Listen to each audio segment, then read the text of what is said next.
부부간 강간죄가 성립할까요? 정답은 예스입니다. 이는 부부간의 폭행 협박으로 강제로 가진 성관계가 죄가 되느냐는 문제입니다.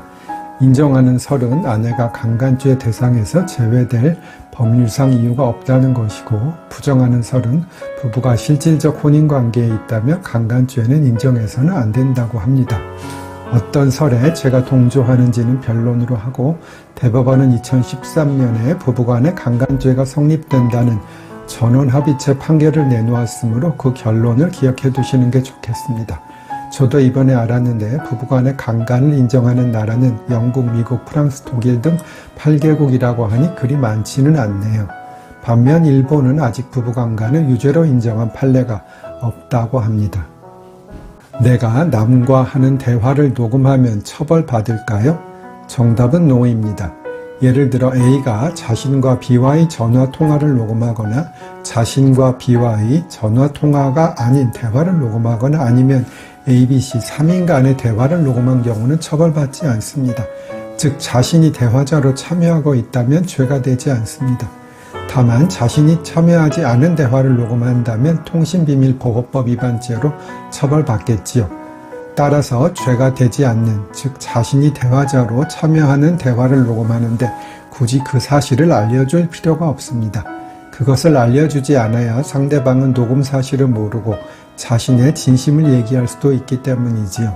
가끔 제가 녹음을 하라고 코치하기도 하는데 적어도 죄가 되지 않는 경우에는 편히 녹음하도록 하세요.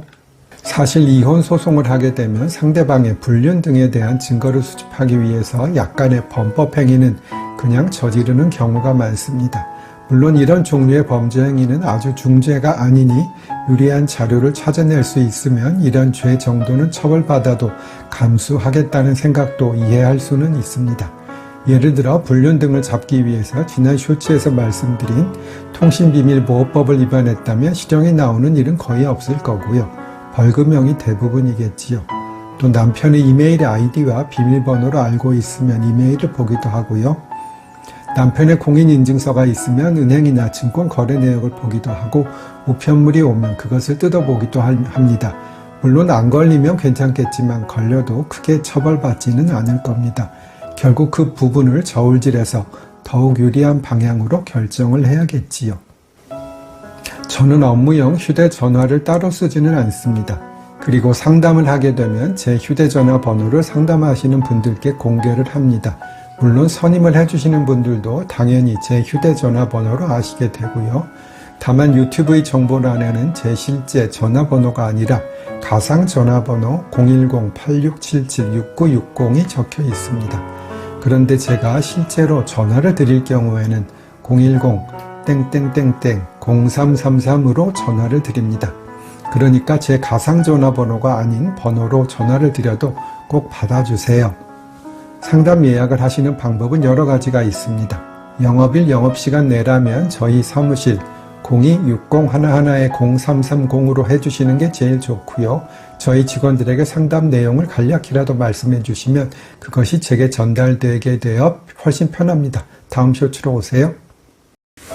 전의 쇼츠에서 이어집니다. 상담을 요청하시는 방법은 여러 가지가 있습니다. 제일 많이 하시는 것은 영업일 영업시간에 사무실 026011-0330으로 전화를 주시는 겁니다.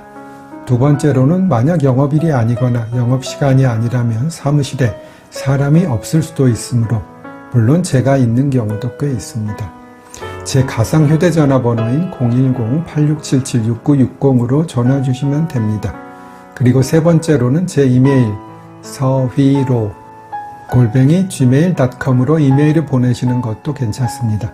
네 번째로 카톡 아이디 터프가이2를 검색하셔서 카톡으로 상담 요청을 하셔도 됩니다.